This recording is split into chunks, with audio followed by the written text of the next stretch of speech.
വിജ്ഞാപനമാണ് നിങ്ങളുടെ മുന്നിൽ പരിചയപ്പെടുത്തുന്നത്.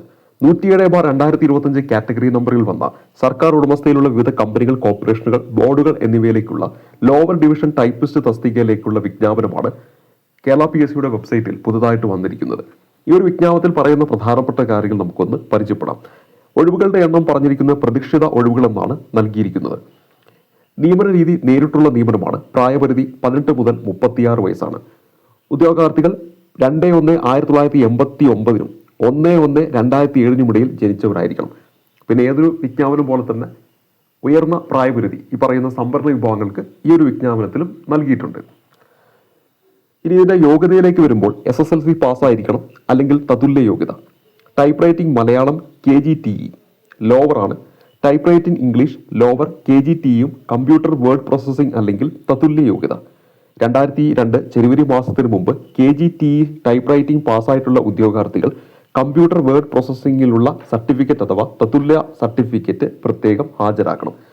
ഇതുമായി ബന്ധപ്പെട്ട ഇക്വാലന്റ് അല്ലെങ്കിൽ ഹയർ ക്വാളിഫിക്കേഷൻ എന്തൊക്കെയാണെന്ന് കൃത്യമായിട്ട് ഈ ഒരു PDF നൽകിയിട്ടുണ്ട്. കേരള PSCയുടെ വെബ്സൈറ്റിൽ നമ്മുടെ വൺ ടൈം രജിസ്ട്രേഷൻ പോർട്ടലിൽ ഈ ഒരു തസ്തികയുമായി ബന്ധപ്പെട്ടിട്ടുള്ള ഭാഗത്ത് നമ്മൾ നോക്കിക്കഴിഞ്ഞാൽ ഈ PDF ഡൗൺലോഡ് ചെയ്യാനായിട്ട് സാധിക്കും. ഇവിടെ 107/2025 എന്നതാണ് ഇതിന്റെ കാറ്റഗറി നമ്പർ. ആ PDF പോകുമ്പോൾ ഇക്വാലന്റ് അല്ലെങ്കിൽ ഹയർ ക്വാളിഫിക്കേഷൻ എന്ന് പറയുന്ന ഒരു ലിങ്ക് നിങ്ങൾക്ക് കാണാം. അത് ക്ലിക്ക് ചെയ്തിട്ടുണ്ടെങ്കിൽ ഇവിടെ പറഞ്ഞതിനോട് ഇക്വാലന്റ് ആയിട്ടുള്ള ക്വാളിഫിക്കേഷൻ എന്തൊക്കെയാണെന്നും നമുക്കൊരു PDF ആയിട്ട് കാണാവുന്നതാണ്. അപ്പോൾ ഈ ഒരു ക്വാളിഫിക്കേഷൻ അല്ലാതെ ഇതിൽ പറയുന്ന ഇക്വാലന്റ് ക്വാളിഫിക്കേഷൻ നിങ്ങൾക്കുണ്ടെങ്കിൽ നിങ്ങൾക്ക് അപ്ലൈ ചെയ്യാവുന്നതാണ്.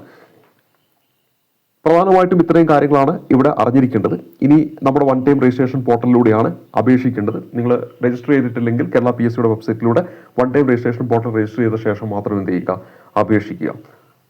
ഇനി ഇതിന്റെ അവസാന തീയതി ഏതെന്നാണ് നമ്മളൊന്ന് പരിശോധിക്കാനായിട്ട് പോകുന്നത്. 16/7/2025 ബുധനാഴ്ച അർദ്ധരാത്രി 12 മണി വരെയാണ് ഈ ഒരു തസ്തികയിലേക്ക് അപേക്ഷിക്കേണ്ട അവസാന തീയതി എന്ന് പറയുന്നത്. ഇനി ഇവിടെ കൊടുത്തിരിക്കുന്ന കുറച്ച് കാര്യങ്ങൾ ഉണ്ട്.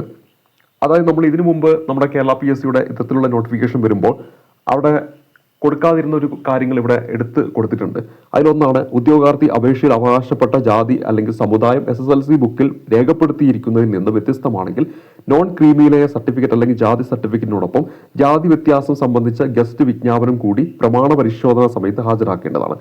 അടുത്തത്, ഉദ്യോഗാർത്ഥി ഗസ്റ്റ് വിജ്ഞാപനത്തോടൊപ്പം ഭാഗം 2 ഉൾക്കൊള്ളിച്ചുള്ള പൊതുവ്യവസ്ഥകൾ കൂടി വായിച്ച് മനസ്സിലാക്കിയ ശേഷമായിരിക്കണം അപേക്ഷ സമർപ്പിക്കേണ്ടത്. പൊതുവ്യവസ്ഥകൾക്ക് വിരുദ്ധമായിട്ട് സമർപ്പിക്കുന്ന അപേക്ഷകൾ നിരസിക്കുന്നതാണ്. ഏറ്റവും ഇമ്പോർട്ടൻ്റ് ഇതാണ്. വിദ്യാഭ്യാസം, പരിചയം തുടങ്ങിയ യോഗ്യത സംബന്ധിച്ച തെറ്റായ അവകാശവാദം ഉന്നയിച്ച് അപേക്ഷ സമർപ്പിക്കുന്ന ഉദ്യോഗാർത്ഥിക്കെതിരെ Kerala public service commission rules of procedure rule 22 പ്രകാരം ഏതൊരു ജോലിക്ക് അവർ അപേക്ഷിക്കുന്നുവോ അതിലേക്ക് പരിഗണിക്കപ്പെടുന്നതിന് അയോഗ്യരാക്കുകയോ സ്ഥിരമായോ ഒരു നിശ്ചിത കാലത്തേക്കോ കേരള പബ്ലിക് സർവീസ് കമ്മീഷന് അപേക്ഷകൾ അയക്കുന്നതിൽ നിന്നും നിരോധിക്കുകയോ അവർ പങ്കെടുക്കുന്ന പ്രായോഗിക പരീക്ഷയിൽ നിർമ്മിക്കുന്ന സാധനങ്ങളോ എഴുത്തു പരീക്ഷയിലെ ഉത്തരക്കടലാസുകളോ അസാധുവാക്കുകയോ അവരുടെ മേൽ നിയമ നടപടികൾ എടുക്കുകയോ അവർ ഏതെങ്കിലും ജോലിയിൽ നിയമിക്കപ്പെട്ട് കഴിഞ്ഞുവെങ്കിൽ ആ ജോലിയിൽ നിന്ന് അവരെ നീക്കം ചെയ്യുകയോ ഡിസ്മിസ് ചെയ്യുകയോ അനുയോജ്യമായ മറ്റ് അച്ചടക്ക നടപടികൾ അല്ലെങ്കിൽ നിയമ നടപടികൾ അവർക്കെതിരെ സ്വീകരിക്കുകയോ മേൽപ്പറഞ്ഞവയിൽ ഒന്നോ അതിലധികമോ നടപടികൾ അവർക്കെതിരെ കൈക്കൊള്ളുകയോ ചെയ്യുന്നതാണ് എന്നും കൂടെ ഇവിടെ കൃത്യമായിട്ട് പറയുന്നുണ്ട്. അപ്പോൾ ഈ കാര്യങ്ങളൊക്കെ മനസ്സിലാക്കുക. അതുപോലെ തന്നെ ഇവിടെ നൽകിയിരിക്കുന്ന കാര്യങ്ങളെല്ലാം തന്നെ വായിച്ച് മനസ്സിലാക്കണം. അതുപോലെ തന്നെ നമ്മൾ അപേക്ഷിക്കുന്നതിന് മുമ്പായിട്ട് നമ്മുടെ ഈ പറയുന്ന പ്രൊഫൈലിലൊക്കെ എന്തെങ്കിലുമൊക്കെ മാറ്റങ്ങളൊക്കെ വരുത്താനുണ്ടെങ്കിൽ അതൊക്കെ മാറ്റിയിട്ട് വേണം അപേക്ഷിക്കണമെന്ന് കൃത്യമായിട്ട് ഇവിടെ എഴുതി കൊടുത്തിട്ടുണ്ട്.